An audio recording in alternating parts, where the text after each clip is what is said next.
Jahangir square पेश करता है सरकारी मुलाजमीन के लिए खसूसी पैकेज, जिसमें 6 लाख रुपए की बुकिंग और 40 से 60 हजार रुपए मंथली इंस्टॉलमेंट पर आप हासिल कर सकते हैं luxury apartment. Am builders and developers दाए क्वेटा में एक और शानदार मंसूबा। क्वेटा के मेन स्पिनी रोड पर आरबीसी सेंटर के साथ जहांगीर स्क्वायर का तामीराती काम तेजी से है जारी, जहां पर आपको मिलेगा एक luxury life style.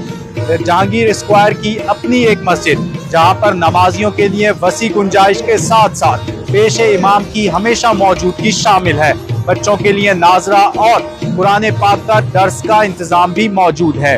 Modern gym भी यहाँ पर आप एंजॉय कर सकते हैं, जिसमें जदीद मशीनें और मॉडर्न जिम के साथ ट्रेनर भी मौजूद होगा। Lower basement, first ground, second ground और थर्ड ग्राउंड पर 2 लिफ्ट्स का इंतजाम, साथ ही सिक्योरिटी के बेहतरीन इंतजाम, CCTV camera, security guard room और बच्चों के लिए प्ले लैंड, जहां पर फैमिलीज और बच्चे भरपूर एंजॉय करेंगे। इसके साथ ही जहांगीर स्क्वायर में प्ले एरिया भी मौजूद होगा, जहां पर बच्चे भरपूर तरीके से लुत्फानंदोज हो सकेंगे। इसके साथ ही जहांगीर स्क्वायर आपको देता है अपना वाटर बोरिंग सिस्टम, जहां पर पानी के लिए कोई परेशानी का सामना नहीं होगा। जहांगीर स्क्वायर का काम तेजी से है जारी।